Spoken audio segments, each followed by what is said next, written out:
फलक के नजारों ज़मीं के बहारों खुशी सब मनाओ हुजूर आ गए हैं। सब मिल के पढ़िए हुजूर आ गए हैं, हुजूर आ गए हैं, हुजूर आ गए हैं, हुजूर आ गए हैं।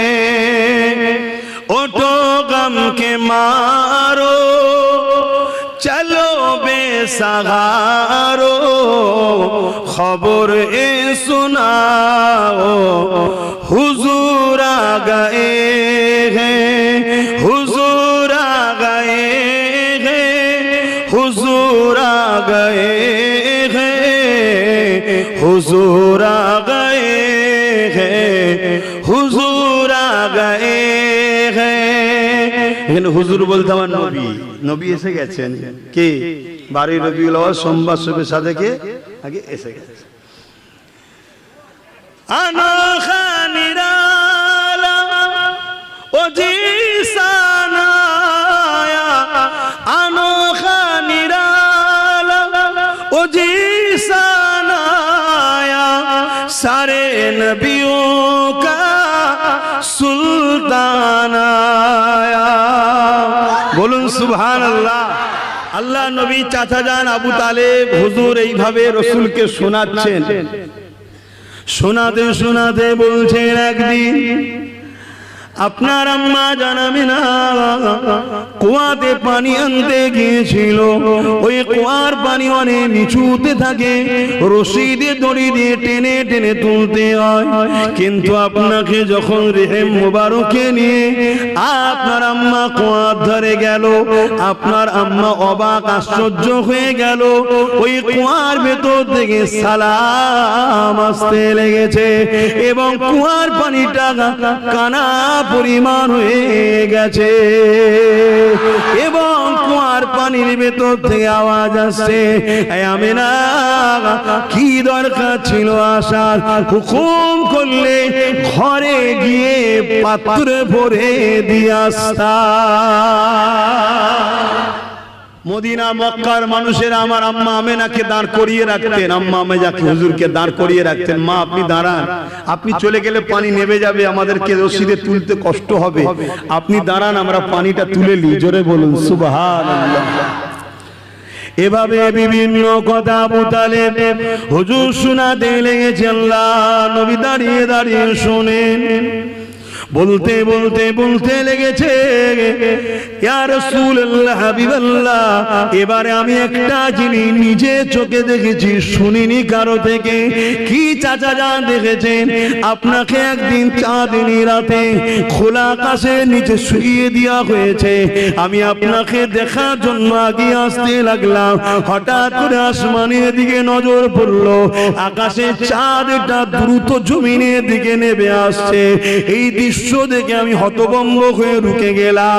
আমি দেখতে লাগলাম ওই চাঁদটা গিয়ে এসে আপনার শরীরের উপরে পড়ে যাবে, এত কাছাকাছি চলে এসেছে। আমি চিৎকার দিয়ে চোখ বন্ধ করে ফেললাম, না জানি আমার ভাতিজার ক্ষতি হয়ে যাবে, আমার ভাইপোর ক্ষতি হয়ে যাবে। কিন্তু চোখ খুলে অবাক হয়ে গেলাম, চাঁদ আপনার দুলনার উপরে রয়ে গেল। আপনি হাত পা দুলাতে লেগেছেন আর আপনার হাত পা দুলানোর ইশারাতে চাঁদ এমন করে আপনাকে যেন খেলা দেখাচ্ছে, এইভাবে লড়তে লেগেছে। আরো জোরে বলুন সুবহান। এমন নওজোয়ান তরুণেরা আল্লাহ নবী চাচা যান হযরত আব্বাস রাদিয়াল্লাহু তাআলা তিনি বলতে লেগেছে, আমরা এলাকার মানুষদিগকে ডেকে নিয়ে আমার নবী পাকের শিশুবেলা আলোচনা করতেছিলাম। আল্লাহ নবী মাহফিলে চলে আসলে আমরা হুজুরকে দাঁড়িয়ে সালাম দিলাম। আল্লাহ নবীকে বললাম একটু হাজিরি দেন। আল্লাহ নবী জানতে চাইলেন চাচা যান কি আলোচনা হচ্ছে। আমরা বলতে লাগলাম আপনার শিশুবেলা আলোচনা হতে লেগেছে। আল্লাহ নবী বলেছিলেন, চাচা যান, আপনারা যে আমার শিশুবেলা আলোচনা করছে এটা শুনে আমি বড় খুশি হলাম, এবং আপনাকে খুশির সংবাদ দিই, আপনাদের এই মাহফিলে আল্লাহর অগণিত রহমতের ফেরেশতারা আসা শুরু করেছে। শুধু তাই নয়, আমার উম্মতকে জানিয়ে দেবে কিয়ামত পর্যন্ত যে গ্রামে, যে মহল্লায়, যে পাড়ায়, যে ঘরে আমি রাসূলুল্লাহ আমার মিলাদের আলোচনা হবে, অর্থাৎ আমার শিশুবেলা আলোচনা হবে, আমার মাউলুদের আলোচনা হবে, আমার দুনিয়ায় উপস্থিতি হাজিরি আলোচনা হবে, এই আলোচনা করে আনন্দ খুশি শুকরিয়া আদায় করবে আল্লাহ, আমি রাসূলুল্লাহ জানিয়ে দিই ওয়াজাবাত লাহু শাফাতি, তাদের জন্য আমি নবী আমার শাফাত ওয়াজিব হয়ে যাবে। হে যুবকেরা, হযরতে ফারুক আজম বলতে লেগেছে, এ দুনিয়ার মানুষেরা যারা আমার নবীর মিলাদ নবীর মাহফিল করলে, আমার নবীর শিশুবেলা আলোচনার মাহফিল করলো, তারা জানো ইসলামকে জিন্দা করার কাজ করে ফেললো। হযরতে আবু বকর সিদ্দিক বলে, وقال ابو بكر الصديق من انفق درهما على قراءة مولد النبي صلى الله عليه وسلم كان رفيقي في الجنة। যারা আমার নবীর মিলাদ নবীর আলোচনার মাহফিল বানালো, ওই মাহফিলে 1 দিরহাম দান করলো, আমি আবু বকর জানিয়ে দিলাম তারা আমার জান্নাতি বন্ধু হবে। আরো জোরে বলুন সুবহান আল্লাহ। আল্লাহ শুনছেন তো নাকি? আমার কথা কি ভুল হচ্ছে? কষ্ট দিচ্ছে আপনাদেরকে? আসেন তাহলে আমার নবী পাকের আলোচনায় যান। এ যুবকের আম্মা যান আমেনা হুজুর বলতে লেগেছে, আমার বাচ্চা দুনিয়া জমিনে আসলে আসার সাথে সাথে এ নওজওয়ানেরা, আমার তোমরা যখন দুনিয়া এসেছিলা, মা বলেছিল আমার পুত্র সন্তান, নারী এলে কন্যা সন্তান, কিন্তু আম্মা আমেনা বললেন আল্লাহ পাক আমার পবিত্র রেহেম থেকে একটা নূর দুনিয়ায় পাঠিয়েছে, যে নূরের আলো ঘরটা আলোকিত হয়ে গেল, পাক পবিত্র পরিষ্কার অবস্থায়। তুমি আমি এসেছি, শরীরে নাপাক ছিল, রক্ত ছিল। আম্মা আমেনা বলে আমার বাচ্চা ছিল না, আমার বাচ্চা সিজদায় পাক জায়গাতে একটা রাখা হলো পাক কাপড়ে, রাখতে দেরি আমার বাচ্চা কট ফিরে ঘুরে গিয়ে রুকুতে পড়ে সিজদা, আমার বাচ্চা কাট ফিরে ঘুরে গিয়ে এমন কোন সিজদায় পড়ে যায়, আল্লাহ পাকের তারিফ প্রশংসা করে। হে যুবকেরা, আম্মা আমেনা বলতে লেগেছে আমার বাচ্চা সিজদা থেকে উঠে তাসাউদে যেমন আমরা বসি ওই বৈঠকে বসে গেল, সাদা আঙুলটা আসমানের দিকে ঘোরায়, আর পুরো উংলি থেকে এত নূর বেরোয়, সারা দুনিয়া আলোয় আলোকিত হয়ে গেছে। আমি আমার বাচ্চাকে কোলে নিয়ে নিলাম, আমার বাচ্চাকে কোলে নিবার পরে আমি দেখতে পেলাম আমার ছাদটা ফাটতে শুরু হয়েছে, যেখান থেকে কুয়াশা ঢুকতে শুরু করেছে, এত কুয়াশা ঢুকেছে আমার ঘরটা অন্ধকার হয়ে গেল, গায়েবী আওয়াজ এসে গেল, এই বাচ্চাকে গায়েব করে দাও। আমি চিন্তিত হয়ে গেলাম, আওয়াজ এসে গেল না না, এই বাচ্চাকে সমস্ত মখলুকাত ঘুরিয়ে দেখা হবে, কেননা সবাই ইন্তজারে ছিল কবে আখেরি নবী আসবে, এটাই দেশে আখেরি নবী, সবাইকে জানিয়ে দেওয়া হবে, যাতে করে পরে না আমার বাচ্চা আমার হাবিবের উপরে ঈমান আনতে অস্বীকার করে। আমার নবী পাককে সবাইকে দেখানো হইয়ে দেখিয়ে দিয়ে আম্মা আমেনা হুজুরের কোলে আবার ফিরিয়ে দেওয়া হয়। আল্লাহু আকবার। ইয়া রাসূলুল্লাহ, ইয়া রাসূলুল্লাহ, সেই নবীর উম্মত আমরা কত সৌভাগ্যবান, বলুন সৌভাগ্যবান নয়? হ্যাঁ, ভালোবাসা দেখালে শুধু মুখে হবে, সেই নবীর জন্য তো তোমাকে কুরবান হতে হবে, সেই নবীর জন্য তোমাকে তো লড়তে হবে, সেই নবীর জন্য তোমাকে তো হক কথা বলতে হবে। আমরা কখনো কারো ধর্মের উপরে আঘাত, কারো ধর্মগুরুর উপরে আঘাত, কিন্তু আমার নবীর উপরে কেউ আঘাত দিলে তাকে ছেড়েও দিই না। এটা হচ্ছে আমাদের আকীদা। ঘেটো না, ঘাটলে ছাড়বো। তুমি আমায় গালি দাও, আমায় ছোট বড় কথা বলো, আমি খামোশ খেয়ে নেবো, চলো, আল্লাহ বিচার করবে। কিন্তু তুমি যদি আমার নবীর ব্যাপারে পাল্লা দিতে যাও, গায়ে জোর দিয়ে প্রোগ্রাম হতে দেবো না, ভেঙে দেবো স্টেজ। শুনছেন তো নাকি? এই ছেড়ে দেওয়া যাবে? সেটাই তো আব্বাস সিদ্দিকী করেছে। বাপেরা, নওজোয়ান তরুণেরা, হে নবী পাকের প্রেমিকেরা, যে রাসূলুল্লাহর জন্য আমি কোরআন পেলাম, দ্বীন পেলাম, ইসলাম পেলাম, সেই রাসূলুল্লাহকে মহব্বত করেন, ভালোবাসেন, এটা আমার আল্লাহ পাকের হুকুম। যারা নবীকে মহব্বত করবে, ভালোবাসবে, আল্লাহ তাদেরকে ভালোবাসবে ওয়াদা করেছে। এবং আল্লাহ তার আল্লাহকে বড় দয়ালু মেহেরবান পাবে। কুল ইন কুনতুম তুহিব্বুনাল্লাহা ফাত্তাবিউনি ইউহিব্বুকুমুল্লাহ ওয়া ইয়াগফির লাকুম যুনুবাকুম ওয়াল্লাহু গফুরুর রহিম। তাই দুনিয়ায় কে কি বলছে দেখে লাভ নাই, কেননা 30, 40, 50 বছরের জিন্দেগি, এই সামান্য জিন্দেগির জন্য আখিরাতকে অন্ধকার করবেন না। এই সামান্য জিন্দেগির জন্য আখিরাতকে জাহান্নাম ঠিকানা বানাবেন না। হ্যাঁ, ইসলামে কারোর উপরে জুলুমের ইজাজত নাই। আমি বলবো না আপনি কারোর উপরে জুলুম করে, কিন্তু কেউ যদি আগ বেরিয়ে জুলুম করে, সেই জুলুমকে ডিফেন্স করে খতম করা, এটা ইসলামে ফরজ, নামাজের থেকেও বড় ফরজ।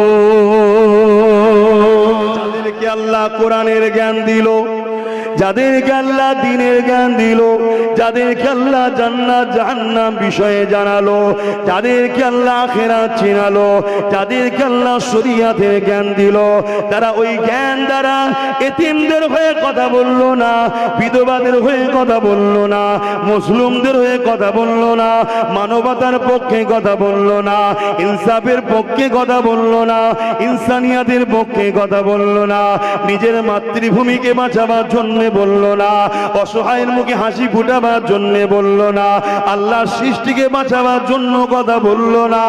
এ যুবকেরা, এক কথায় আমি রাসূল, আমার সুন্নাত বাণী মানুষের কাছে পৌঁছালো না।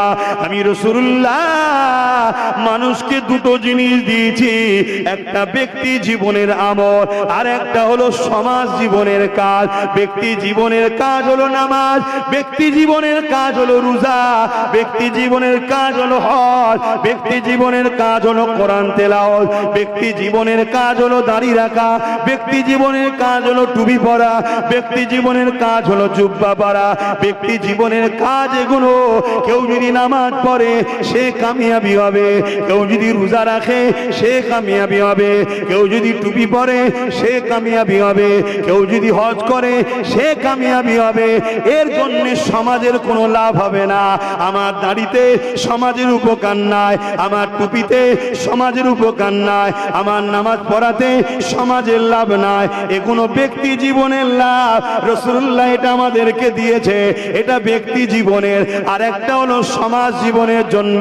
তুমি যদি মদের আড্ডা বন্ধ করতে পারো, এই সমাজ পাপ থেকে বাঁচবে, এই সমাজ নেশা থেকে বাঁচবে। নেশার জন্য সমাজের মানুষের লেবার নষ্ট হচ্ছে, অল্প বয়সে মারা যাচ্ছে, মদের জন্য ক্রাইম হচ্ছে, মদের জন্য অ্যাক্সিডেন্ট হচ্ছে, মদের জন্য নারীগুলো ডিভোর্স হচ্ছে, মদের জন্য খুন হচ্ছে। মদের কারণেই তো তিলোত্তমা বোনটাকে রেপ করে মেরে দিল। এই মদকে বন্ধ করো, এটা হলো সমাজের কাজ। তুমি মোল্লা হয়ে মদের বিরোধী না বলে মাতাল হুকুমাতদের দালালি করবে, মনে রেখে দিও রাসূলুল্লাহর বাণী অনুযায়ী তুমি আসমানের নিচে জমিনের উপরে সব থেকে নিকৃষ্ট। শুনছো তো? ওয়াজ করবো না, থাকবে? তোমাদের অসুবিধে হচ্ছে না তো? আমি এই সবই ওয়াজ করি। আমরা ফাংশনে যাই না কিন্তু ফাংশনকে সাপোর্ট করি, আমরা খমন করে গানে যাই না, যাত্রায় যাই না কিন্তু সাপোর্ট তো করি, আমরা মদ তো খাই না কিন্তু মদকে সাপোর্ট করি, আমরা মাদ্রাসার বিরুদ্ধে নয় কিন্তু মাদ্রাসাকে যারা মিটায় তাদেরকে সাপোর্ট করি, আমরা আজানের বিরুদ্ধে নয় আজানকে যারা মিটায় তাদেরকে তো সাপোর্ট করি, আমরা আল্লাহর কোরআনের পক্ষে দ্বীনের পক্ষে আন্দোলন করে বিরোধী করি না, কিন্তু যারা আল্লাহর কোরআন দ্বীনকে মিটাতে চায় আমরা তো তাদেরকে সাপোর্ট করি। আমরা ওয়াকাফের পক্ষে, ওয়াকাফ কালা কানুনের বিরুদ্ধে, কথাটা ঠিকই, কিন্তু এই কালা কানুনের বিরুদ্ধে যারা লড়াই করবে তাদেরকে লড়াই যারা করতে দেয় না তাদেরকে আমরা সাপোর্ট করি। এক কথাই মনে রাখবেন, তুমি আমি ডাইরেক্ট ক্ষতি করিনি তো কি হয়েছে, কিন্তু যারা ক্ষতি করছে তাদেরকে তোমরা আমরাই তো সাপোর্ট করেছে, ক্ষমতার আসনে তো তাদেরকে তোমরা আমরাই তো বসিয়ে দিয়েছি। এজন্য সূরা বাকারায় আল্লাহ বললে, তোমরা আমাকে আমার হাবিবকে ভুলে যাদের দনদাস হয়ে যাবে, যাদের পিছনে ঘুরবে, যাদের বাহবা দেবে, আমি আল্লাহ তাদের হাতেই তোমাদেরকে মিটাবো। এ যুবকের এই জায়গা থেকে ফিরে আসার কি কোনো রাস্তা নাই? হ্যাঁ রাস্তা আছে। তুমি আল্লাহর কাছে খালিস দিলে তওবা করো, মাথাটা নত করে দিয়ে চোখের কোনা দিয়ে পানি ফেলে বলো, আমার রব, আমার মালিক, আমি অন্যায় করে ফেলেছি, ভুল করে ফেলেছি, আপনি আমাকে ক্ষমা করে দেন, আপনার হাবিবের হস্তে আমাকে সাহায্য করো, এবং সিনার পাওয়ার বাড়ো, রাসূলুল্লাহকে মডেল বানাও। লাকাদ কানা লাকুম ফি রাসূলিল্লাহি উসওয়াতুন হাসানা।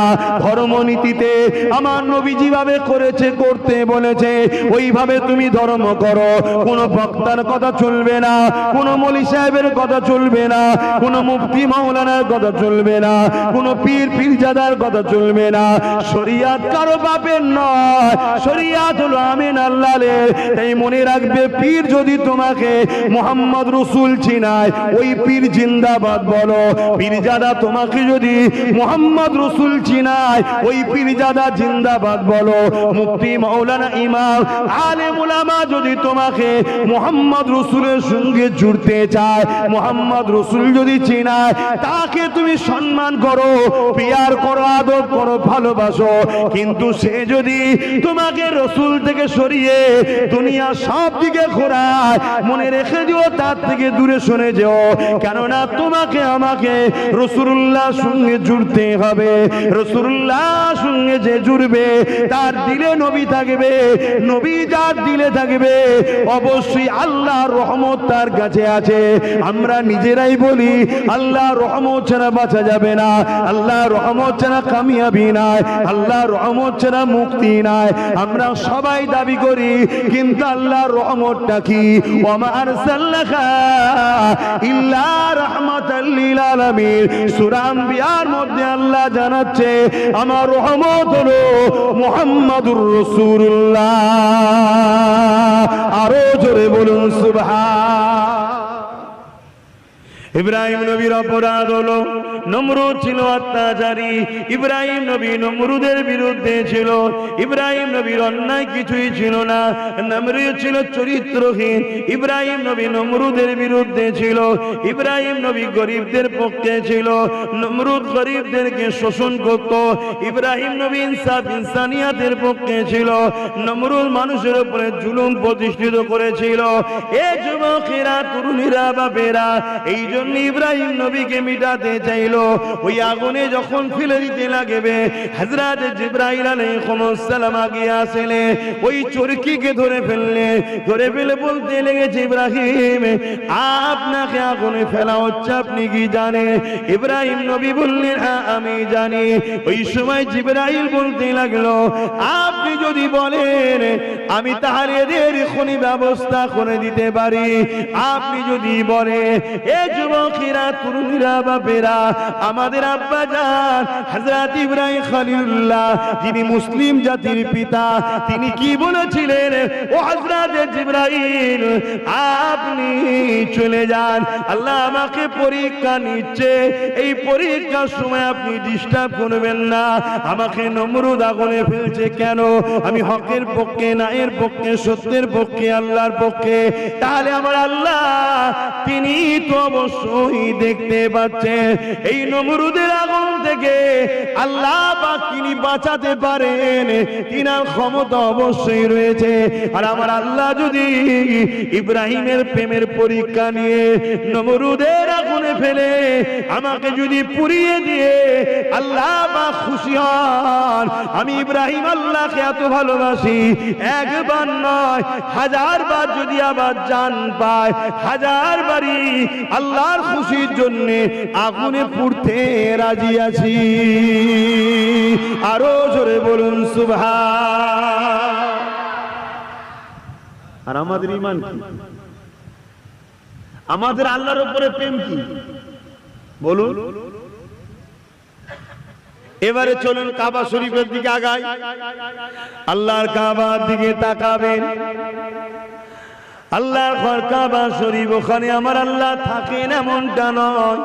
ওই ঘরকে ইব্রাহিম নবী বানিয়েছিলেন, বানাবার পর আল্লাহ পাককে বলেছিলেন, আল্লাহ পাকে ঘর আপনি বানাতেন, বললেন বানালাম। এই ঘরকে আপনি মজুরি আমাকে দেন। আল্লাহ পাক বলেছেন, ইব্রাহিম রে, আমি তোমার বানানো ঘরকে আমার ঘর বলে অ্যাকসেপ্ট করলাম। অর্থাৎ আল্লাহ বললেন যে আমার ঘর, এতেই ঘরের মর্যাদা বেড়ে গেল। এই ঘরের মর্যাদা বাড়াবার জন্য আল্লাহ বললেন আমার ঘর। মোটেই আল্লাহ ওখানে থাকেন এমনটা নয়, নাউজুবিল্লাহ। এই আকীদা যেন না আসে। কথা বুঝে আসছে তো? যাই হোক, দ্বিতীয় নম্বর কথা, ইব্রাহিম আলাইহিস সালাম, আমরা কাবা শরীফের দিকে আগাবো। কাবা শরীফের দিকে যখন প্রথম নজরটা পড়বে, সঙ্গে সঙ্গে যে দোয়াটা চাইবেন ওই দোয়া আল্লাহ কবুল করে লাই। জোরে বলুন সুবহানাল্লাহ। এটা হলো আল্লাহর ঘর দেখার নজরানা গিফট। আমার ঘর দেখেছিস, তুই কিছু চা, যেটা চাইবি শরিয়া সম্মত, হারাম দোয়া নয়, ওটাই কবুল আল্লাহ করে নাই। জোরে বলুন সুবহানাল্লাহ। এবারে আমরা কি করব? এবারে আমরা কাবা শরীফের মাথা বেনা পড়বো। কাবা শরীফের মাথা বেনাবার পর বাঁ হাতে হাজারে আসওয়াদকে রেখে কয়েক কদম পিছনে নিয়তটা করে নিয়ে হাজারে আসওয়াদে চুমা দিতে হবে। এ যুবকেরা, যদি ঠোঁট লাগিয়ে দিতে পারো দিতে হবে। যদি ঠোঁট লাগানো সম্ভব না হয়, কেন এখন হাজির সংখ্যা দিনকে দিন বেড়ে যাচ্ছে, তাহলে দূর থেকে হাত লাগিয়ে যদি হাতে চুমা দাও, চুমা দেওয়ার হক আদায় হয়ে যাবে। যদি হাত লাগাতে না পারো, দূর থেকে যদি হাতে ইশারা করে ওই হাতও চুমা দাও, ওটাও হক আদায় হয়ে যাবে। এ যুবকেরা, তরুণেরা, এই হাজারে আসওয়াদে চুমা দেওয়া হবে কেন? হাজারে আসওয়াদ তো একটা পাথর, ওই পাথরকে চুমা দেবো কেন? এ যুবকেরা, তরুণেরা, বাপেরা, এ বিষয়ে আমরা সবাই জানি। হযরত ওমর ফারুক রাদিয়াল্লাহু তাআলা থেকে রায়াত আছে, তিনি বলতে লাগলেন, এ হাজারে আসওয়াদ রে, আমি তোমাকে চুমা দিতাম না যদি আল্লাহ নবীর ঠোঁট মুবারক তোমাকে যদি স্পষ্ট না করতো। যেখানে নবীর ঠোঁট লেগেছে, তে আমি হাজারে আসওয়াদ তোমাকে চুমা দিচ্ছি। তবে মনে রাখবেন, হাজারে আসওয়াদ হলো জান্নাতি পাথর, সাদা কালারের ছিল। হুদুদে হারামাইন শরীফ কাকে বলে জানেন? বলুন হুদুদ। হুদুদে হারামাইন শরীফ কতটা এলাকা জানেন? ওই পাথরটা যখন এসে লাগানো হয়, ওই পাথরের আলো যত দূর গিয়েছিল, ওই এলাকাটাকে বলা হয় হুদুদে হারামাইন শরীফ। জোরে বলুন সুবহানাল্লাহ। এখন তো সব বাড়ি ঘর হয়ে গেছে, কিন্তু বহুত বড় এলাকা। ওই পাথরটা এত পরিষ্কার ছিল যে পাথর থেকে নূর চমকাতো। এই যেটাকে বলা, এই লাইটের আরবি হলো নূর। জ্যোতির আরবি কি নূর। ও পুরো এলাকা যেমন আলো গোনার জন্য এলাকা আলো হচ্ছে, কিন্তু এই হাজারে আসওয়াদের আলোতে পুরো মক্কার এলাকা আলোকিত হয়ে গিয়েছিল। জোরে বলুন সুবহানাল্লাহ। ওই হাজারে আসওয়াদ জান্নাতি পাথর, ও পাথরের আরেকটা বৈশিষ্ট্য আছে, যখন গুনাহগার চুমা দেয় ওই হাজারে আসওয়াদ তার গুনাহকে টেনে বেগুনা করে দেয়। জোরে বলুন সুবহানাল্লাহ। কিন্তু এখানে একটা প্রশ্ন, আমার নবী পাথরকে চুমা দিয়েছে না পাথর লাভে মোহাম্মদ রসুলকে চুমেছে? এটা একটু জানা দরকার আছে, তাই তো নাকি? হ্যাঁ, হায় বাবেরা, নওজোয়ান তরুণেরা, আল্লাহ নবী পাথরে চুমা দিয়েছে। ওমর ফারুক বলতে লেগেছে, আমি দেখলাম রসুলের ঠোঁট লেগেছে তাই তোকে দিলাম, কিন্তু আমার নবী চুমা দিয়েছে না পাথর আমার নবীকে চুমা দিয়েছে, এ বিষয়ে একটুখানি তারিখ খুঁজে দেখা যায়। এই যুবকেরা, তরুণেরা, আল্লাহ নবী দুধমা হযরত হালিমা রাদিয়াল্লাহু তাআলা আনহা যখন শিশুবেলায় আমার নবী পাককে মক্কা থেকে কোলে করে নিয়ে নিজের শহরের দিকে রওনা দিতে লেগেছে, ওই সময়তে দুধমা হালিমা বলতে লেগেছে, মক্কা জমিনে আসলাম, কাবাকে একবার তওয়াফ করে যায়, কেননা কাবাকে তওয়াফ হাজার হাজার বছর ধরে আসছে। বাপ ইব্রাহিম নবীও তওয়াফ করেছে। মনে রাখবে, নূহ আলাইহিস সালামের জমানাতে এই কাবা শরীফ পানিতে দফন হয়ে গিয়েছিল। ইব্রাহিম নবী দ্বিতীয়বার সংস্কার করেছে। এই দ্বিতীয়বার কাবা তৈরি হয়েছে, 4500 বছর হয়ে গেছে। এই যুবকেরা, তরুণেরা, বাপেরা, আম্মা জান দুধমা হালিমা বলতে লাগলে, আমি হাজারে আসওয়াদে যখন চুমা দিতে লাগলাম, আমি হালিমা ভাবলাম এত একটা জান্নাতের পাথর, এই নিয়ামত পাথরটা বাচ্চাকে একটু চুমা দেয় কেন? হালিমা জানে না এই বাচ্চাটা কে, তখন জানে না, তাই আম্মা হালিমা ভাবতে লেগেছে এই নিয়ামত পাথরটা বাচ্চাকে একটু চুমা দিয়ে। এই রকম ভেবে যখন আমি মুহাম্মদ রাসূলুল্লাহ শিশু নবীর দুই কোলেতে এমন করে দুই হাতের বগলে যখন হাতটা দিয়ে আমি ধরলাম চুমা দিবার জন্য এগিয়ে নিয়ে যাব, পাথরটা তখন এখন যে জায়গায় ছিল কাবায় লাগানো ওই জায়গায় তখন থাকতো না, ওটা জমিনের উপরে রাখা ছিল। আমি অবাক হয়ে গেলাম, পাথরটা শূন্যে ভেসে গিয়ে মুহাম্মদ রাসূলের ঠোঁটে লেগে যায়। আরো জোরে বলুন সুবহান, আরো জোরে বলুন সুবহানাল্লাহ। নারে দিবে, নারে দিবে, বলুন লব্বাইক লব্বাইক লব্বাইক, নারে দিবে। তাহলে আমার রসুলকে পাথর চুমা দিয়েছে, হুজুর চুমা দেয়নি কেন? হুজুর ওসিলাই জান্নাত তৈরি, আর পাথরটা জান্নাত থেকে এসেছে, আর হুজুর জান্নাতেরও জান্নাত। জোরে বলুন সুবহানাল্লাহ। সেই নবী আমাদের দিলে নাই তো, সেই নবী আমাদের দিলে নাই, তাই আমরা বিপদে পড়ছি। না ইব্রাহিম আলাইহিস সালাম কে যখন নমরুদ আগুনে ফেলেছিল, যে আগুনের কাছে কেউ যেতে পারছিল না, ইব্রাহিম নবী পুড়েছিল। জোরে বলুন পুড়েছিল।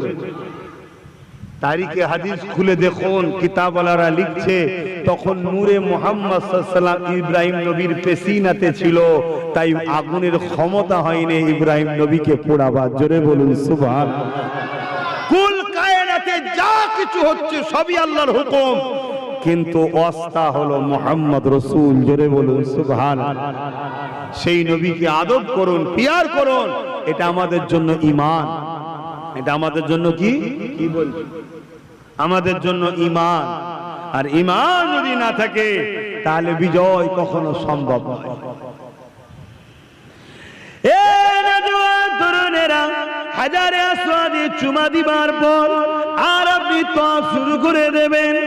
আর এমন করে তওয়াফ করতে করতে করতে করতে 7 চক্কর যখন দেয়া হয়ে যাবে, এবারে আমাদের জন্য কি ডিউটি আল্লাহ দিয়েছে, আল্লাহ এবারে আমি কি করব, আমার আল্লাহ কোরআনে জানিয়ে দিলে, মাকাম ইব্রাহিম আর কাবার দিকে মুখ করে মাকাম ইব্রাহিমকে সামনে রেখে, অর্থাৎ তোমার আর কাবার বিচখানে মাকাম ইব্রাহিমকে রেখে, মাকাম ইব্রাহিমকে সামনে রেখে কাবার দিকে মুখ করে আমি আল্লাহ আমাকে সিজদা দাও।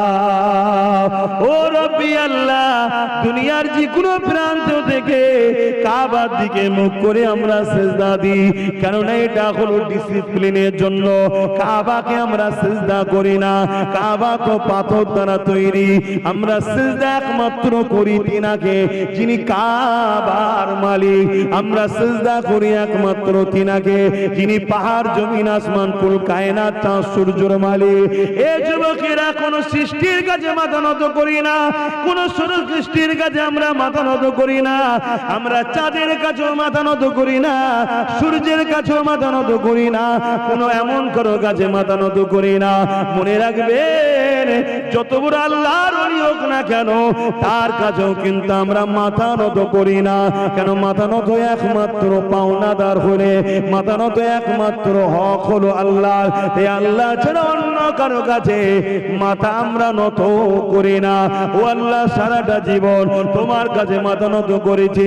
হিন্দুস্তানের মুসলমান যদি হয়, সে বলবে আল্লাহ কাবাকে সামনে রেখে মসজিদের মধ্যে যাতে কাতারটা সিধে থাকে, যদি যে যেদিকে খুশি সিজদা দেয়, আল্লাহ তো সব জায়গায় সর্বদিকে আছে, তাহলে তো হয়ে যেত। কিন্তু না না না, মসজিদে কেউ দক্ষিণ দিকে, কেউ উত্তর দিকে, কেউ পূব দিকে, চারিদিকে সিজদা দেবে। মসজিদে বিশৃঙ্খলা হবে, ডিসিপ্লিন থাকবে না। এই ডিসিপ্লিনের জন্য আল্লাহ কাবা হলো পৃথিবীর বিছখান, কাবাকে আল্লাহ কিবলা বানিয়েছে। জওয়ান তরুণেরা, যুগে যুগে যুগে ইসলামকে মিটাতে চেয়েছে যারা, আমার আল্লাহ তাদেরকে মিটিয়ে দিয়েছে। নমরুদও মিটাতে চেয়েছিল, আমার আল্লাহর সঙ্গে যুদ্ধ করবে বলেছিল। আমার আল্লাহ পাক ইব্রাহিম নবীকে জানিয়ে দিল, বিশাল এক ময়দানে নমরুদকে বল তার বাহিনীগুলো নিয়ে আসতে। নমরুদ ছিল পৃথিবীর রাজা, ছোটখাটো রাজা নয়, লক্ষ লক্ষ বাহিনী হাজির করে দিল এবং একটা তক্তপোষ তৈরি করলো, ওর চতুর্দিকে শকুনকে বেঁধে দিল। ওই শকুন যখন বেঁধে দেওয়া হলো, ওই শকুনের উপরে চেপে ওই উড়ে উড়ে উড়ে উড়ে নমরুদ আসতে লেগেছে, ওই ময়দানে হাজির হয়ে গেছে। এ যুবকেরা, তরুণেরা, বাপেরা, এই সময় ইব্রাহিম নবী একা ময়দানে দাঁড়িয়ে আছে। এমন করে নমরুদ বলতে লেগেছে, এই ইব্রাহিম রে, তোমার আল্লাহ ভয় খেয়ে গেছে, কই আমার মোকাবেলায় সৈন্য পাঠাইনি কেন? ইব্রাহিম নবী বলছে, দাঁড়াও, আসবে, দাঁড়াও, আসবে, দাঁড়াও, আসবে। হঠাৎ করে একটা বিশাল গুনগুন গুনগুন করে আওয়াজ আসতে লেগেছে। নমরুদ আসমানের দিকে তাকিয়ে দেখতে লেগেছে, বিশাল একটা কালো মেঘলা টুকরো নিয়ে আসতে লেগেছে। যত কাছে আসে আওয়াজ খানা বাড়তে লেগেছে। পৃথিবীর রাজাকে মিটাবার জন্য আমার আল্লাহ সৈন্য পাঠিয়েছে। কাকে পাঠিয়েছে? সব থেকে ক্ষুদ্র একটা জাতি মশা, ওই মশাকে পাঠিয়ে দিয়ে এই যুবকেরা, তরুণেরা, পৃথিবীর রাজাকে আল্লাহ মিটিয়ে দিয়ে দুনিয়াকে প্রমাণ করে দিয়েছে, আমি আল্লাহ তোকে ক্ষমতা দিয়ে আবার কেড়ে নিতে পারি। আমি আল্লাহ তোকে বানিয়েছি আমার হয়ে থাক, আমার দাসত্ব কর, আমার কাছে মাথা নত কর। আমি আল্লাহ আমার থেকে দূরে সরে আস না রে। আমি আল্লাহ ছাড় দিয়েছি, ছেড়ে কিন্তু দিইনি। পৃথিবীর রাজাকে মারার জন্য আমি আল্লাহ আমার জন্য হাতি পাঠাতে, বাঘ পাঠাতে লাগে না, আমি ক্ষুদ্র মশা দিয়ে পাঠিয়ে প্রমাণ করে দিলাম পৃথিবীর রাজা আমার এই মশার মতো ছোট মখলুকাতের সঙ্গেও মোকাবেলা করতে পারে না।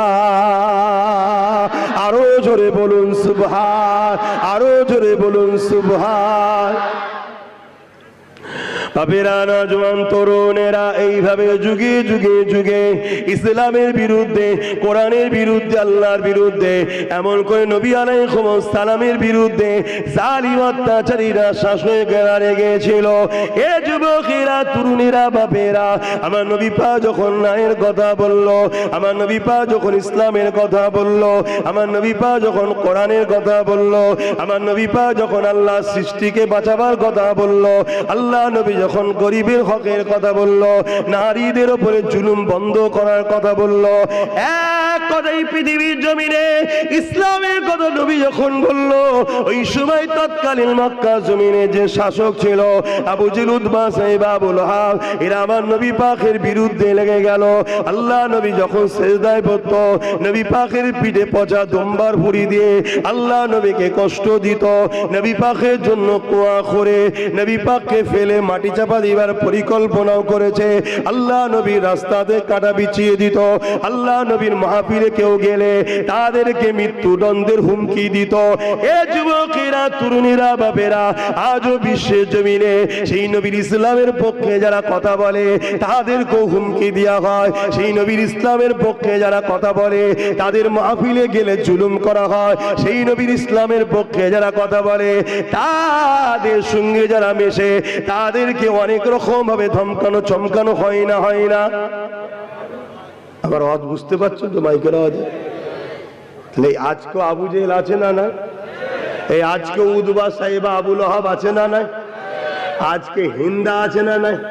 হ্যাঁ, মহিলা সন্ত্রাস আছে না নাই? হ্যাঁ, এটাও আছে। তারা আজকে চমকাচ্ছে, ধমকাচ্ছে।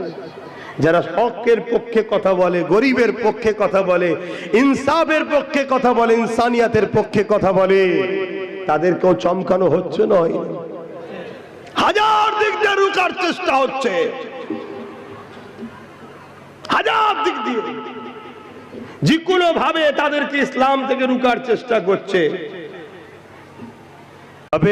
জোয়ান তরুণেরা, কেন আমি কথা বলছি? আহারে, আমার নবী পাকের দ্বীন ইসলামটা বড় কষ্ট করে এসেছে ওই ইসলামকে মিটিয়ে দিবার জন্য যুগে যুগে এ না জোয়ানেরা, ইসলামের দুশ্মনেরা সোজা চরচরা চালাতে লেগেছে। আল্লাহ নবী, নূহ নবী, দয়া নবী, ইনসাফ, ইনসানিয়াত নাই, মানবতা, গরিবের কথা বলেছিল। এই জন্য আবু জেহেল, উতবা, সাইবা আমার নবী পাকের জানের দুশ্মন হয়ে গেল। একটা দিন এমন এসে গেল, আমার নবী পাককে 40 জন মিলে ঘিরে ফেলেছে। আমার নবী পাক ঘরের মধ্যে রয়েছে। এই যুবকেরা, তরুণেরা, আল্লাহ নবী হযরত আলীকে ডাক দিল, ও হযরত আলী, এদিকে আসেন, এদিকে আসেন। আল্লাহ পাকের হুকুম হয়ে গেছে, আমি আজকে রাত্রে হিজরত করে ইয়াসরিব, মদিনাতে চলে যাব। এই মালগুলো তুমি অমুকের মাল, অমুকের মাল, অমুকের মাল দিয়ে আসবে। আর সকালে উঠে আমি রাসূলুল্লাহ আমার ইয়াসরিব, মদিনার জমিনে চলে আসবে। এ যুবকেরা, তরুণীরা, বাপেরা, আল্লাহ নবী সাহাবাদেরকে কেমন মানা মেনেছিল, আল্লাহ নবী সাহাবাদিওকে কেমন বিশ্বাস করেছিল। আজ আমরা মুসলমান দাবি করি, নবীর উম্মত দাবি করি, আমরা নবী পাককে কেমন ভাবে মানছি দেখো। আল্লাহ নবী কি বলল? আলী রে, আমার হুজরার মধ্যে তুমি শোবে, আমার চাদরটাকে তুমি গায়ে দিয়ে শোবে, এবং আমি রাসূলুল্লাহ সকালে তুমি যখন উঠবে, এই মালটা অমুক জন দিয়েছে, এই মালটা আমার কাছে অমুক জন রেখেছে। অর্থাৎ মক্কা যারা জালিম ছিল, আমার নবীর কাছেই তারা তাদের মালপত্র জিম্মেদার আমানতে রাখতো।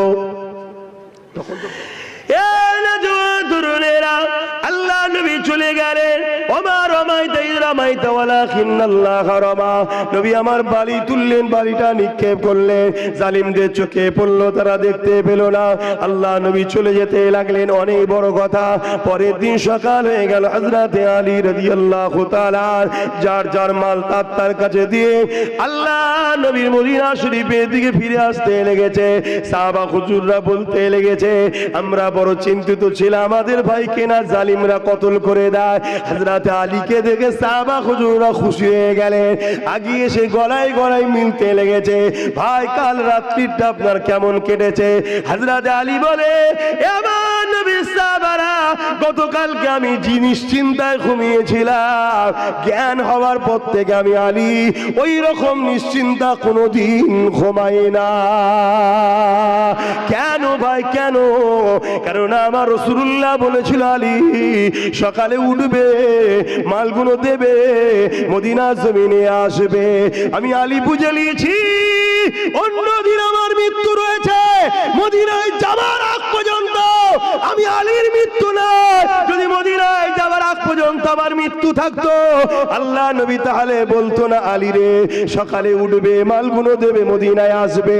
এ আমার নবী সাহাবারা, আমি আলী বুঝে নিয়েছি মদিনায় যাওয়া পর্যন্ত আলীর মৃত্যু না। আরো জোরে বলুন সুবহান, আরো জোরে বলুন সুবহান। নারায়ে তাকবীর, হাত তুলে বলুন লাব্বাইক।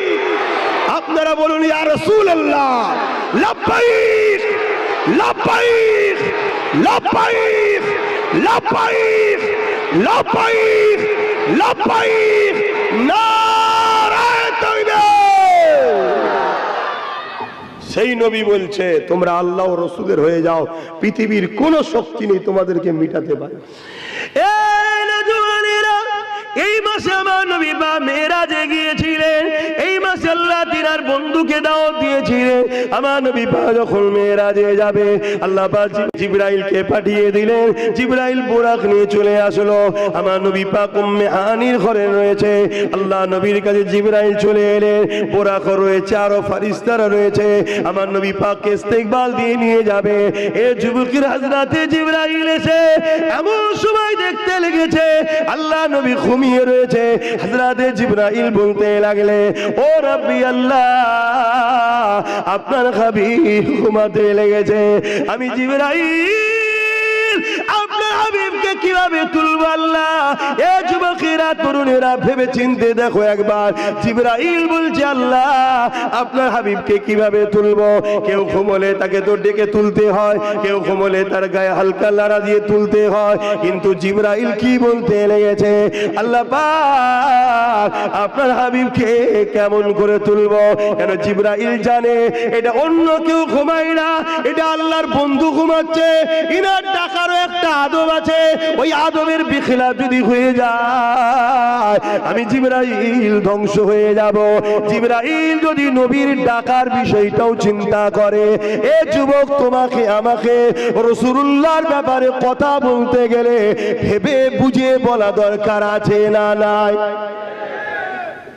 আজ কিছু জাহান্নামের কুকুর আছে, বক্তা আছে, যে জালিমদের অর্থ নিয়ে শাসকের দালালি করে বেড়ায়, যারা আমার নবীকে ভিখারির বাচ্চা বলে, রাখাল বলে, আমাদের মতো মানুষ বলে, মরে গেছে বলে, শাফাত করতে পারবে না বলে।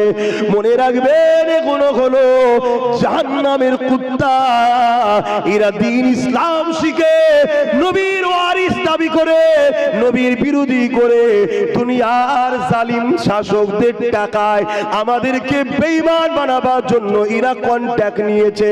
এদের থেকে নিজেকে দূরে রাখো, নাই মনে রাখবে ঈমান যদি চলে যায়, যত কোটি সংখ্যা হও না কেন, আল্লাহ সাহায্য পাবে না, তুমি আমি তাহলে বরবাদ হয়ে যাব। আর নবীর প্রেম আদব ঈমান যদি থাকে, এ যুবকেরা মনে রাখবে, এ নওজওয়ানেরা, এক মঈনুদ্দিন আজমিরিকে যেমন আল্লাহ সাহায্য করেছে, আমরা সেই আজমিরি হুজুরের কোটি কোটি ভালোবাসার বান্দা ও মুরিদনি রয়েছি, কোটি কোটি ভালোবাসার অনুসারী রয়েছি। অবশ্যই আমার আল্লাহ তিনি শাইউন কাদির, তিনি আজও আমাদেরকে সাহায্য করছে। আরো জোরে বলুন সুবহান আল্লাহ।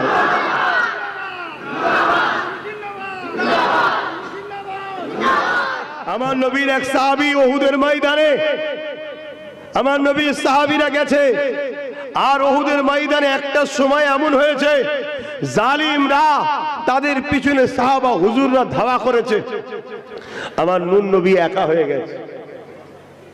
দুনিয়াবি আল্লাহ তো আছে রে বাবা, দুনিয়াবি খেয়ালে বলছি, মানুষ তার সাহাবারা তেনার পাশে এখন নাই।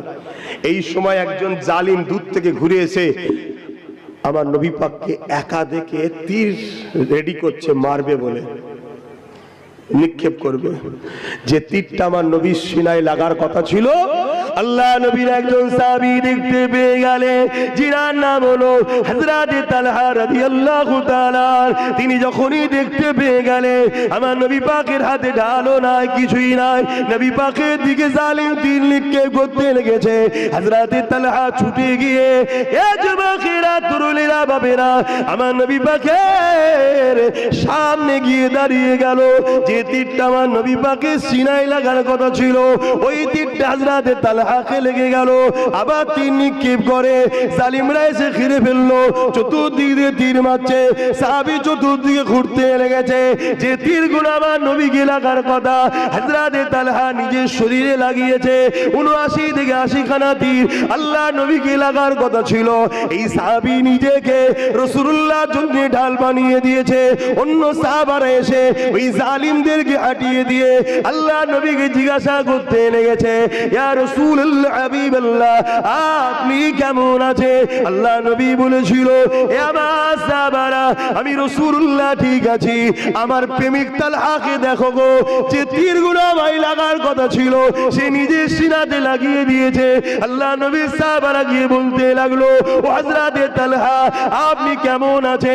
হযরত তালহা বলতে লেগেছে, একটা দুঃখের খবর, একটা খুশির খবর। দুঃখের খবর কি? আল্লাহ আমাকে একটা জান দিয়েছে, ওই জানটা নবীর জন্য দিয়ে দিলা। আল্লাহ যদি ১০০টা জান দিত, আমি ১০০টা জান আমি নবীর জন্য দিয়ে দিতাম।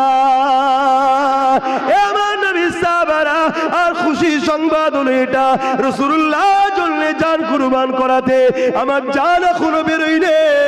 আল্লাহ আমাকে আমার জান্নাতটা দেখাচ্ছে। আরো জোরে বলুন সুবহান। এ নওজওয়ানেরা, আল্লাহকে যারা প্রেম করেছে, আমার আল্লাহ তাদেরকে কিভাবে পরীক্ষা নিয়েছেন দেখুন তো। এই যুবকেরা, আরে এমন করে ছোট বয়সে হযরত ইউসুফ আলাইহিস সালামকে তিনার ভাইরা সাথে করে নিয়ে গেল। কারণ হযরত ইয়াকুব আলাইহিস সালাম ইউসুফ আলাইহিস সালামকে বড় ভালোবাসতে, বড় প্যার করতেন, বড় মহব্বত করতেন। তাই অন্যান্য ভাইদের বড় হিংসা হতে লাগলো, সাথে করে নিয়ে যেতে লাগলো। এমন করে যাবার পরে একটা কুয়ার মধ্যে ঠেলে ফেলে দিল। জামাতে বকরিকে জবাই করে রক্ত মেখে আব্বাকে দেখাতে লাগলো, আব্বা আমাদের ভাইকে বাঘে খেয়ে নিয়েছে। হযরত ইয়াকুব আলাইহিস সালাম কাঁদতে লাগলে, চোখে কাঁদতে কাঁদতে কাঁদতে কাঁদতে বাচ্চার প্রেমে বাপ অন্ধ হয়ে গেলে। এই যে কান্নাটা, বাপ যে ছেলের প্রেমে কান্না, এটাও কিন্তু আল্লাহ পাকের পরীক্ষা। কিন্তু তার নিজের ভাইরা তাকে কুয়ার মধ্যে ফেলে দিয়েছে। এ যুবকেরা, আজ আব্বাস সিদ্দিকের বিরোধী কে করছে দেখে মনে দুঃখ করার কিছু নাই। এটা ইতিহাস হচ্ছে, হবে। আল্লাহ যাকে বড় করবে, আল্লাহ যাকে আখিরাত দেবে, দুনিয়ায় একটু আল্লাহ ঝালিয়ে নেবে। এ যুবকেরা, ইউসুফ আলাইহিস সালাম এমন করে কুয়াতে পড়ে গেল। ওই কুয়াতে বণিকেরা যাচ্ছিল, বালতি ডুবালো, বালতিতে উঠে বসলো। বণিকেরা দেখতে লাগলো যে বালতি তো উঠছে উঠছে, বালতির সাথে বালতির উপরে বসে আছে একটা চাঁদের টুকরা উঠছে। এত সুন্দর দেখতে। ইউসুফ আলাইহিস সালাম কুয়া থেকে বালতি থেকে উঠছে। কি গো, কষ্ট না? কষ্ট নাই? নিজের ভাইরা ফেলে দিয়েছে, আরো বড় ব্যথা নয়? হ্যাঁ, ওই অবস্থায় মিশরে গেল।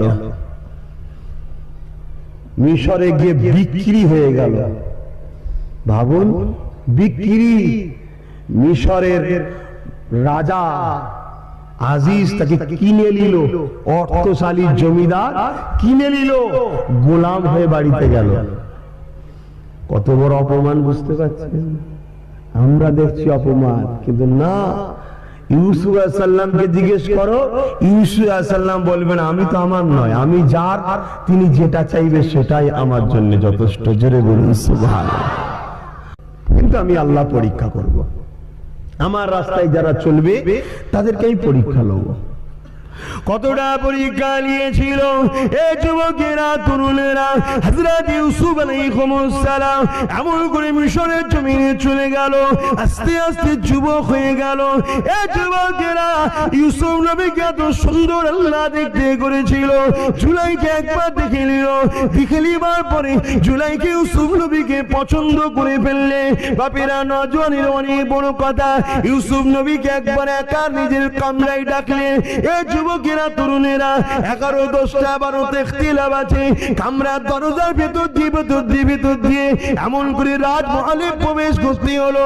কেউ সেদিন ছিল না ইউসুফ আলাইহিস সালামকে একা পেয়ে। এমন করে বাইরে থেকে তার চাকরানি দরজাটা দিয়ে চলে যেতে লাগলো। ইউসুফ আলাইহিস সালাম ঘরের মধ্যে একা রয়েছে। জুলাইখা গিয়ে আসে নিজের খারাপ স্বপ্ন যেটা, নিজের খারাপ ইচ্ছা যেটা, সেই বাসনাটা পূরণ করার জন্য ইউসুফের দিকে এগিয়ে আসতে লাগলো। ইউসুফ নবী আল্লাহর ভয় খেতে লাগলো। যুবক ছেলে রক্তের গরম রয়েছে, টকবক করে ফুটতে লেগেছে, এদিক ওদিক তাকিয়ে লেগেছে, আর অন্তরে অন্তরে বলতে লেগেছে, ওগো আমার আল্লাহ, এই বিপদে থেকে আমি কি করে উদ্ধার হব? কেননা তুমি জানিয়ে দিয়েছো জিনা হলো সবচেয়ে বড় একটা পাপ কাজ, অন্যায় কাজ। আল্লাহ এদিকে আমাকে রক্ষা করো। ইউসুফ আলাইহিস সালাম এদিক ওদিক তাকায়। জুলাইখা বলতে লেগেছে, ইউসুফ রে, আজ রাজমহলে কেউ নেই, চাকরানীদের ছুটি করে দিয়েছি। বহুত দিন থেকে তোমাকে আমার কাছে পাওয়ার স্বপ্ন, আজ আমি তোমাকে পেয়েছি। আমার মনের বাসনাটা পূরণ করে দাও। হযরত ইউসুফ আলাইহিস সালাম বলে, না না না, এটা অন্যায় কাজ, জঘন্য কাজ, পাপ কাজ। ইউসুফ আলাইহিস সালাম এদিক ওদিক তাকায়। জুলাইখা একটা পাথরের মূর্তির উপাসনা করত, এটা শুনে রেখে দাও। জুলাইখা আল্লাহকে তখন মানত না, একটা মূর্তির উপাসনা করত। জুলাইখা বলতে লেগেছে, ইউসুফ রে, এই মূর্তিটাকে দেখে লজ্জা করছো? এই বলে দুপাট্টাটা ঢেকে দিল। ইউসুফ আলাইহিস সালাম বলেছে, আমি যাকে ভয় করতে লেগেছি গোপন বলে তার কাছে কিছু না, তিনি হলেন আল্লাহ। কত বড় পরীক্ষা চলছে দেখেছে? এটা পরীক্ষা ইউসুফ নবী। তোমায় নেবে না? এই আমায় নেবে না? আমি কি ইউসুফ নবীর থেকে বড় নাকি? যা আমার পিয়ারা বান্দা আব্বাস সিদ্দিকী, তোমার কোনো টেনশন নেই, এগো তোমাদের নেবে না? একটু সবর করতে হবে না? হায়াতের তো কোনো গ্যারান্টি নেই, নিঃশ্বাসের তো কোনো বিশ্বাস নেই। আজ এখানে বসেছেন, কালকে আপনি বাঁচবেন, জমিন দেখতে পাবেন, কোনো গ্যারান্টি আছে? আপনাকে আমার আল্লাহ হঠাৎ করে একটা জায়গার এমএলএ বানিয়ে দেবে, একদিন এমপি বানিয়ে দেবে, প্রধান বানিয়ে দেবে, বা কোনো পয়সা হঠাৎ করে আল্লাহ আপনার ব্যবসায় দিয়ে দিল, বা দেখা যাচ্ছে রাস্তায় যাচ্ছেন 1 ক্যাটার্জি টাকা পেয়েছেন। হতে পারে আপনাকে ওইটা দেখে আল্লাহ পরীক্ষা নিচ্ছে বান্দা কি করে। আপনি পাওয়ারে এসে আল্লাহ সৃষ্টির উপর জুলুম করবেন না ইনসাফ প্রতিষ্ঠিত করবেন, এটা আমার আল্লাহ দেখবে। শুনছেন না শোনেন না? কে কি করছে দেখে লাভ নেই। আমি আপনাকে বলছি, আপনি ইমানদার হন, আপনি মুসলমান হন, আপনাকে বলছি, আমার আল্লাহ আপনাকে পরীক্ষা করছে। আজ আপনি ছড়ি ঘোরাবেন, টাকা দিয়ে লুকিয়ে পড়বেন, কেউ জানতে পারলো না, কিন্তু কে জানছে? জোরে বলুন। এখন এখানে বসে কাপ দিলে কি হচ্ছে না হচ্ছে কে জানছে? মাইকের আওয়াজে দূরে কে কি বলছে না বলছে কে জানছে? আমি কার হয়ে কথা বলতে এসেছি? তুমি যদি কার হয়ে কথা বলতে যাও, সে যদি তোমার সিকিউরিটি দেয়, সে যদি তোমার কথা ভাবে, আর তোমার উপরে অ্যাটাক হলে সে যদি মনে কষ্ট পায়, সে যদি বিচার করবে বলে, তাহলে আমি যখন আল্লাহর দিনের জন্য বেরোই, আমার আল্লাহ আমার জন্য যথেষ্ট নয়? আসেন, আল্লাহকে যারা ভালোবাসে, নবীকে যারা ভালোবাসে, তাদের প্রেমের কথা একটু বলি শোনেন। আল্লাহ নবী মদিনা নববী শরীফে বসে আছে, এমন সময় একটা যুবক ছেলে আসছে। লজ্জায় স্থানটা ঢাকা রয়েছে, কোমর থেকে হাঁটুর নিচে পর্যন্ত একটা ছিঁড়া ফাটা কাপড় দিয়ে ঢাকা রয়েছে, বাকি জায়গা কোনো সব কাপড় নাই, এমন করে খালি পায়ে রয়েছে, চুলগুলো উস্কো খুস্কো রয়েছে। এ যুবক, মন দিয়ে শোনো, মন দিয়ে শোনো, আল্লাহ পাওয়া তো সহজ নয়, জান্নাত পাওয়া তো সহজ নয়। দুনিয়াদারি তো আল্লাহ পাকেরই পক্ষ দিয়ে একটা পরীক্ষা। এই লোভে পড়ে আখিরাতকে হারিয়ে পেল না। এমন সময় নবী তোর বাড়ির যুবকটা যাচ্ছে, তোমার আমার মতো নজওয়ান যুবক ছেলে, এমন করে যেতে লেগেছে, পরনাই জুতাও নাই, খালি পায়ে চুলগুলো উস্কো খুস্কো, পেটটা ঢুকে গেছে খিদা জ্বালাতে, কোমর থেকে হাঁটু পর্যন্ত ইজ্জতটা ঢেকে আছে একটা চিরা বানা কাপড় দিয়ে। আল্লাহ নবী সাহাবাদের নিয়ে মদিনা নববী শরীফে ওয়াজ করতে লেগেছিল। হঠাৎ করে নবী পাকে নজরটা ওই ছেলেটা দিয়ে পড়ে গেল। নবী পাক কাঁদতে লেগেছে, সাহাবারা বলতে লেগেছে, ইয়া রাসূলুল্লাহ হাবিবাল্লাহ, হুজুর আপনি কেন কাঁদে? আল্লাহ নবী বলেছিলেন, বাবা সাহাবারা দেখো না গো বাবা, এই যুবকটাকে দেখো। আল্লাহ নবী সাহাবারা ঘুরে বলতে লাগলে, ইয়া রাসূলুল্লাহ হাবিবাল্লাহ, দেখে মনে হচ্ছে এই যুবকটা মেন্টাল সমস্যা আছে, একটা সাদা মাটা পাগল হতে পারে। আল্লাহ নবী বলেছিলেন, এ বাবা সাহাবারা, ওকে দুনিয়ার পাগল মনে করো না গো, আমি নবী ওকে দেখিয়েছি, ও বড় জমিদার ঘরের ছেলে ছিল, ওর বাপ সোনার চামচ দিয়ে খাওয়াতো, ওর মা সোনার চামচ দিয়ে খাওয়াতো, দামি দামি পরনের কাপড় ছিল, ছোটবেলা থেকে দেখে আসছি, ও আমার মক্কারি সন্তান ছিল। হুজুর তাহলে এই হাল হলো কেন? যেদিন থেকে ও আল্লাহ নবীকে প্রেম করতে শুরু করেছে, আমার আল্লাহ ওর মাকামকে বাড়াবার জন্য দুনিয়ার লোভ লালসা ওর গা থেকে খুলতে খুলতে খুলতে আল্লাহ নবীর প্রেমেতে ও দিবানা হয়ে গেছে। আল্লাহ নবী মদিনা নববী শরীফে বসে আছেন, এমন সময় আল্লাহ নবী দরবারেতে একজন মানুষ চলে আসলো, আল্লাহ নবীকে সালাম জানালো, আসসালামু আলাইকা ইয়া রাসূলুল্লাহ হাবিবাল্লাহ। আল্লাহ নবী সালামের জবাবটা দিল। ওই মানুষটা নবী পাক ডাক দিলে, বাবা তুমি এদিকে ভেতরে আসো বাবা। ওই মানুষটা ভেতরে প্রবেশ করলো। আল্লাহ নবী মানুষটাকে দেখে বলেছিল, হে বাবা সাবিরে, তুমি এত জীর্ণ রোগা সোগা কেন হয়ে গেছো? কি হয়েছে বাবা? তোমার কি কোনো অসুখ বিমার হয়েছে বাবা? ওই মানুষটা তখন বলেছিল, ইয়া রাসূলুল্লাহ হাবিবাল্লাহ, আমার কোনো বিমার হয় না, আমি আপনার দরবারে আসি, আপনার কদমে বসে থাকি, আপনাকে দেখতে থাকি, আপনার চেহারার দিকে তাকিয়ে থাকি, ইয়া রাসূলুল্লাহ হাবিবাল্লাহ। একদিন দুদিন যাবার পরে আপনি আমাকে ঘরে পাঠিয়ে দেন সংসার করার জন্য, স্ত্রী ছেলে পুলেদের কাছে পাঠিয়ে দেন, ইয়া রাসূলুল্লাহ হাবিবাল্লাহ। আমার সংসার ভালো লাগে না, ছেলে পুলে ভালো লাগে না, আমি জ্বলে জ্বলে জ্বলে জ্বলে সংসারে থাকি।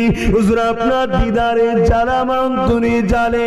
হুজুর আমি আপনাকে ছুটে এসে একবার যখন দেখেনি, আমার জীবনের সমস্ত কষ্ট ভুলে যায়।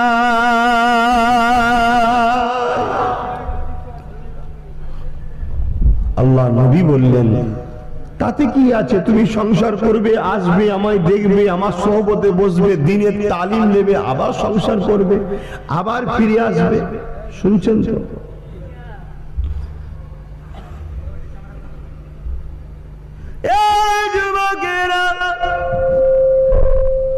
আল্লাহ নবী বলেছিলেন, না বাবা তুমি সংসার করতে হবে বাবা, আবার আমি রাসূল আমার কাছে আসবে বাবা। আল্লাহ নবী সময় বলেছিলেন, বাবা এতে অসুবিধা কোথায় হচ্ছে, তোমার এত কেন ভেঙে পড়েছ? ওই সময় আল্লাহ নবী বলেছিলেন,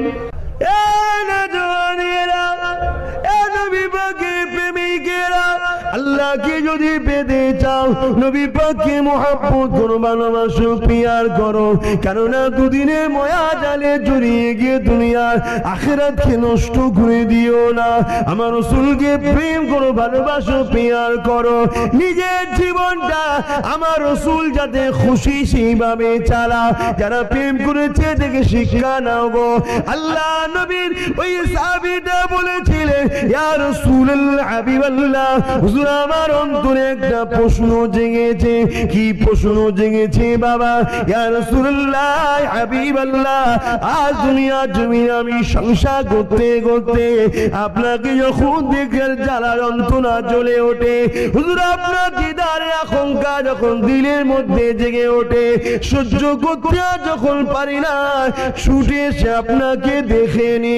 ইয়া রাসূলুল্লাহ হাবিবাল্লাহ, কাল কিয়ামতের ময়দানে বিচারের পরে আল্লাহ যদিও আমাকে জান্নাত দেয়, হুজুর আপনি নবীদের নবী, নেতাদের নেতা, আপনার জন্য আল্লাহ কায়নাত তৈরি করেছে, এই জান্নাত তৈরি করেছে, সব কিছুই করেছে, আপনাকে যে জান্নাত দেবে ওই জান্নাত তো আমি পাবো না। ইয়া রাসূলুল্লাহ হাবিবাল্লাহ, সেই দিন আপনাকে দেখতে চাইলে আমার কি দশা হবে? আমার দিদারের জ্বালাটা কি করে মাটবে? সঙ্গে সঙ্গে আল্লাহ আয়াত নাজিল করে দিলে, আতিউল্লাহ ওয়া আতিউর রাসূল ওয়া কাফা বিল্লাহি আলিমা। এ দুনিয়া মানুষেরা, আল্লাহ নবীর এক প্রেমিকের জন্য আয়াত নাজিল হয়ে গেল। বাবারা মুহাব্বত করো নবীকে, এবং আমার রাসূলও জানিয়ে দিয়েছে, আল মারউ মা মান আহাব্বা। বাবারে দুনিয়ায় যে যাকে প্রেম করবে পরকালে তার সঙ্গে আল্লাহ পাকে জান্নাতি হয়ে যাবে।